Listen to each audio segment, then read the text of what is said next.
ये सूर्य वंश की कथा को आप लोग श्रवण कर रहे हैं। भगवान राम ने सूर्य वंश में अवतार लिया है और भगवान श्री कृष्ण ने चंद्र वंश में अवतार लिया है।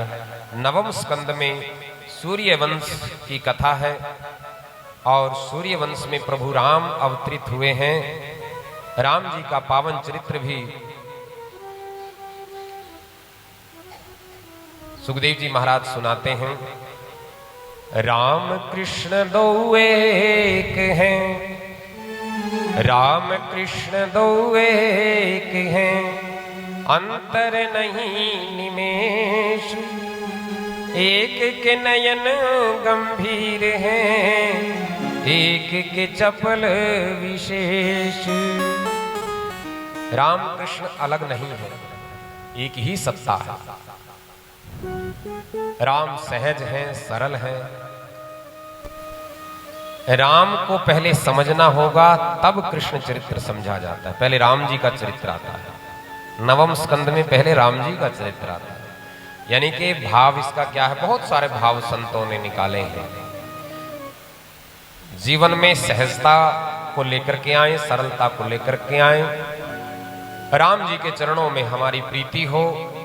वाल्मीकि रामायण में कहा गया है, राम जी साक्षात धर्म के विग्रह स्वरूप हैं। साक्षात धर्म का ही विग्रह स्वरूप राम जी। हम सबको धर्म की पालना करनी ही करनी चाहिए। ध्यान देना बंधुओं माताओं, धर्म के मार्ग पर चलकर के ही हमारा कल्याण है। भगवान हमको धर्म के मार्ग पर चलने की ही प्रेरणा देते हैं। मनुस्मृति के 8वें अध्याय में एक श्लोक आया है। इस 8वें अध्याय में, मनुस्मृति के 8वें अध्याय में धर्म को लेकर के बहुत सारी बातें, बहुत सारे श्लोक आए हैं। एक श्लोक ऐसा प्रसिद्ध है, आमतौर पे विद्वान लोग उसकी एक पद को कहा करते हैं उदाहरण देकर के। आज पूरा श्लोक आप सुन लेंगे। एक उसका चरण क्या है, धर्मो रक्षति रक्षितः। इतना सा आमतौर पे विद्वान लोग कहते हैं। ये पूरा भाव क्या है, पूरा श्लोक क्या है, इससे काफी कुछ स्पष्ट हो जाए। धर्म एव हतो हन्ति, धर्म एव हतो हन्ति, धर्मो रक्षति रक्षितः, तस्मात् धर्मो न हन्तव्यो, मानो धर्मो हतो वधीत, मानो धर्मो हतो वधीत। हम सभी धर्मावलंबियों को इस बात को अच्छे प्रकार से समझ लेना चाहिए। धर्म एव हतो हन्ति। यदि हम धर्म को मारते हैं, मरा हुआ धर्म हमको मार देता है। यानी कि धर्म ही नहीं रहेगा जीवन में। धर्म को ही हमने मार दिया तो फिर मृत धर्म क्या करेगा? मृत धर्म हमको ही मार देगा। इसलिए धर्मो रक्षति रक्षितः, धर्म की रक्षा करने से ही रक्षा है। जब धर्म के सिद्धांतों की रक्षा हम करेंगे, धर्म के जो स्वर्णिम सिद्धांत हैं उनकी रक्षा हम करेंगे, तब ही धर्म हमारी रक्षा करेगा। तस्मात् धर्मो न हन्तव्यो। इसलिए धर्म को कभी मत मारो, धर्म को कभी मत छोड़ो। मानो धर्मो हतो वधि। मृत धर्म हम सबका अहित ही करेगा।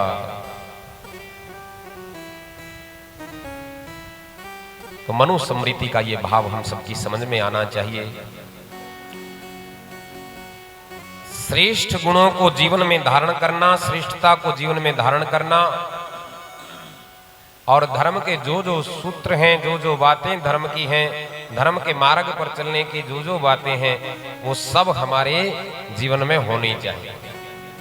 आज व्यक्ति के पास बहुत कुछ है, बहुत प्रकार के साधन हमारे पास हैं, सुख सुविधाओं के साधन हैं। जीविका उपार्जन करने के लिए एक से एक साधन भरे पड़े हैं, एक से एक नए से नए प्रकार का ज्ञान हम इकट्ठा कर लेते हैं। वो सब ठीक है, सबका महत्व अपने अपने स्थान पर है। लेकिन जीवन जीना है तो धर्म को साथ ही रखना होगा।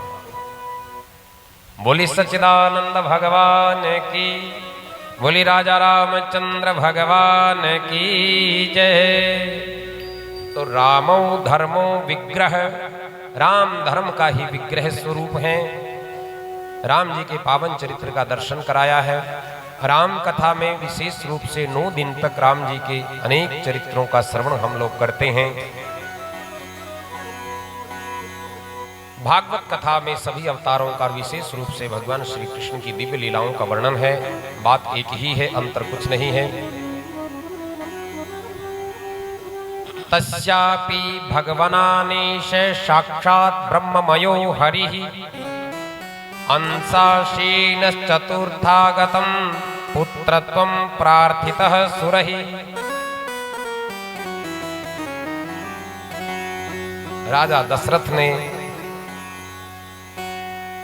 जीवन के चौथे पन में 4 पुत्र रत्नों को प्राप्त किया है। आप सभी उस राम जी के पावन चरित्र को जानते हैं।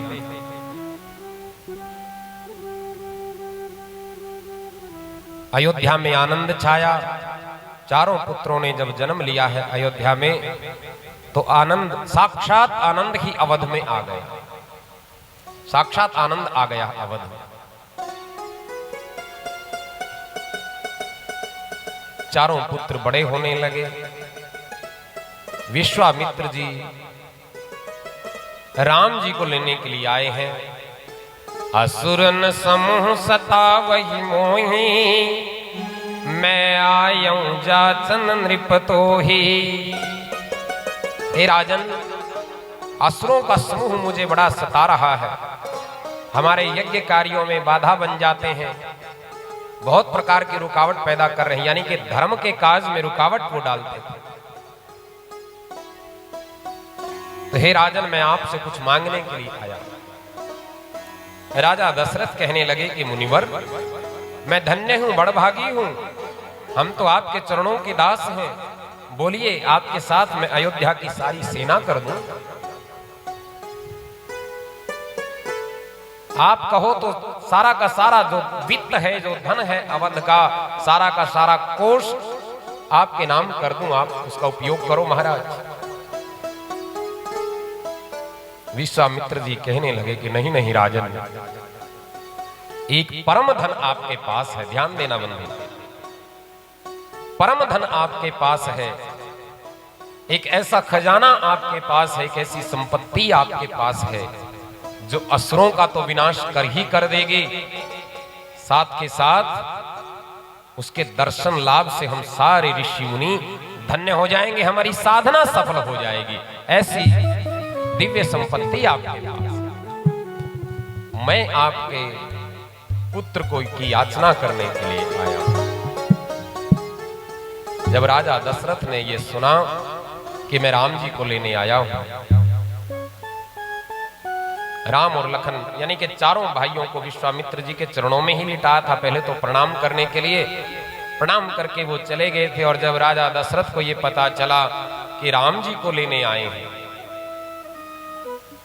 राजा दशरथ ने मुनिवर से प्रार्थना की है, हे मुनिवर, जरा सोच समझ करके मांगो, शायद आपने ठीक से नहीं मांगा। वैसे तो चारों पुत्र मुझे प्राणों से भी प्यारे हैं। जीवन के चौथे पन में मुझे ये पुत्र प्राप्त हुए हैं महाराज। राम देत बरनत कभी ना, और राम को तो देते हुए विशेष रूप से नहीं बनता है। राम तो मेरे प्राणों का आधार है। इसलिए मुनिवर कुछ और मांगो, आप धन मांग लो, सेना मांग लो, मैं सब कुछ आपको दे दूंगा। राम को मत मांगो, राम मेरे प्राणों का आधार है। और यही बस सार की बात है। वैसे तो राम कथा इतनी विस्तृत है बंधुओं माताओं, राम कथा ही कहने लगे तो बहुत दिन बीत जाएंगे। सार जीवन का यही है, हर चरित्र में सार समाया हुआ है, हर बात में सार समाया हुआ है।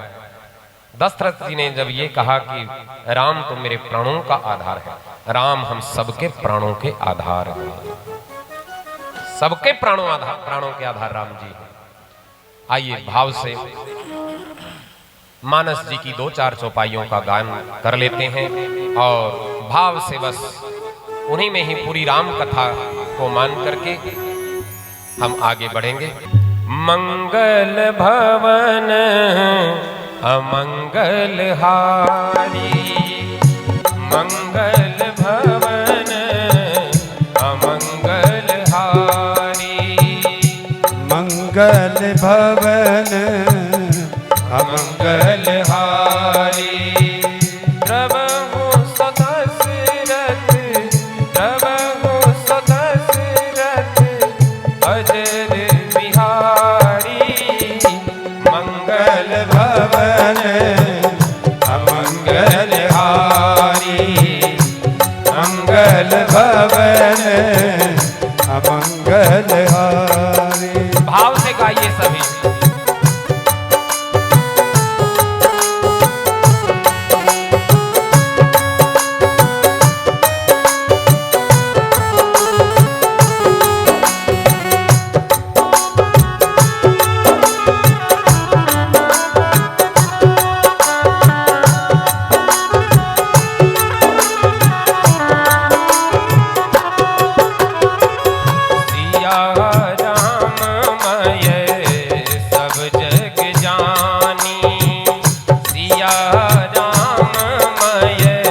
सब जग जानी, ओ सिया राममय सब जग जानी, सिया राममय सब जग जानी।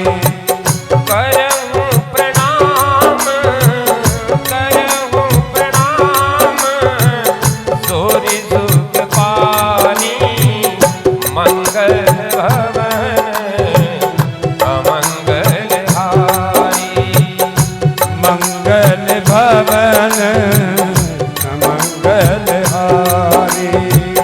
हरि हरि।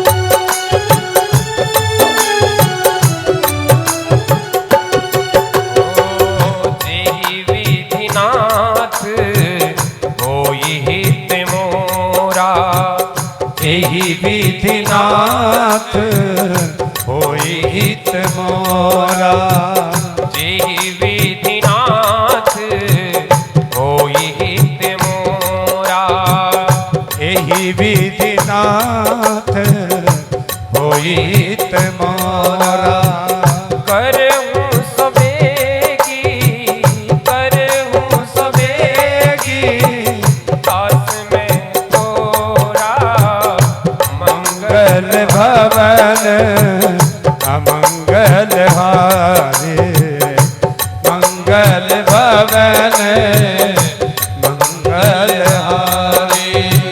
श्री राम जय राम, जय जय राम, श्री राम जय राम, जय जय राम, श्री राम जय राम, जय जय राम, श्री राम जय राम, जय जय राम।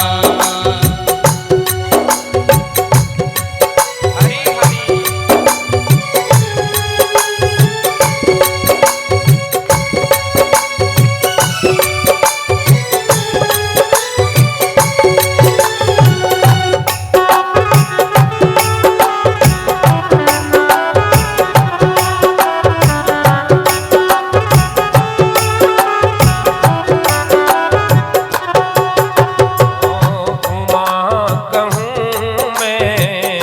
अनुभव अपना, उमा कहूँ मैं अनुभव अपना, उमा कहूँ मैं अनुभव अपना,